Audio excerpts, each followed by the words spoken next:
You know, it's important to keep these things in perspective. Once bitten, twice shy. Fool me once, won't get fooled again, I think is what George Bush said. But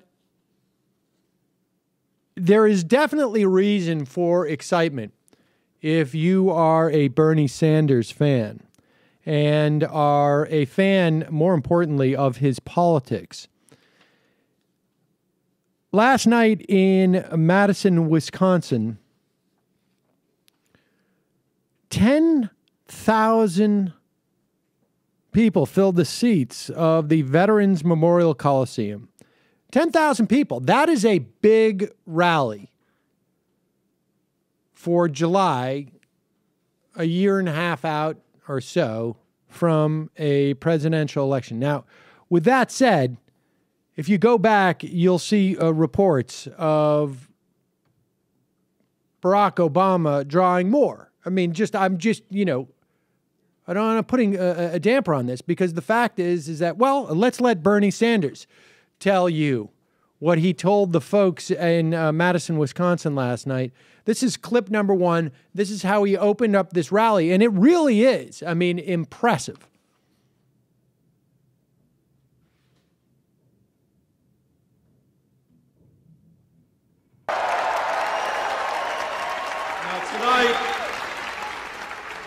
Tonight we have made a little bit of history.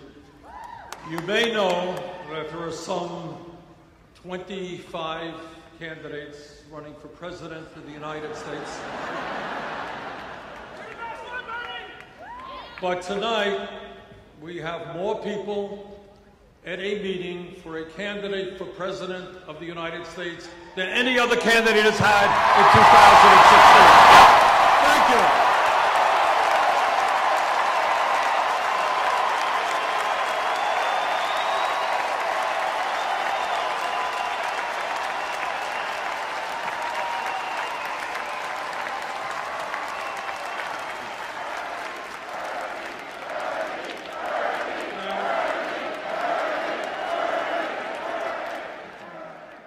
I think it's fair to call that an enthusiastic crowd. And lest you approach this like this writer, Scott Bauer from the AP did, and I don't know, I should be fair, maybe it was his editor. In the headline, in Wisconsin, Sanders appeals to like-minded liberals, and you write something, the message resonated in Madison, the state's reliably liberal capital and home to the University of Wisconsin. You should also recall that a week ago, maybe 10 days ago, I guess now, Bernie Sanders was in Colorado, in Denver, drawing a crowd of 5,000 people. Now, I think there's something to be said, like, well, all right, you would anticipate that Bernie Sanders would do well in Madison. I don't think you would necessarily say he's going to draw 5,000 in Denver in June. So there's clearly, he's clearly resonating with people. It's easy to fall into the trap of enthusiasm equals broad support. It's also relevant to say that in Austin of February of 2007, Noah probably knows this. He was there. He says Obama drew 20,000 people in a rally. In March, 10,000 in Oakland in 2007. In April, 20,000 in Atlanta. But this is also a different year. So, you know, I just say this to give you some perspective. It is pretty impressive. But let's also look at the polls, because you get a sense of enthusiasm when you see crowds like that. And I remember being in New Hampshire in 2008. I guess it was 2007, really, in Manchester. I was covering the Republican primary. And the one thing I noticed more than anything else was that everybody liked Ronald Reagan more than the candidate they were stumping for. Like, literally. This is when McCain was headed towards the nomination. And if you just looked at sort of what all the markers of enthusiasm in Manchester, New Hampshire, you would be convinced that Ron Paul was going to win that primary in New Hampshire. And I think he came in, I don't know what number it was, but I don't know. He didn't come close to winning. But every single person who voted for Ron Paul, I think, was on the streets with a sign. So, just keep that in mind. But again, these are big crowds. These are legitimately big crowds. And Quinnipiac came out with a poll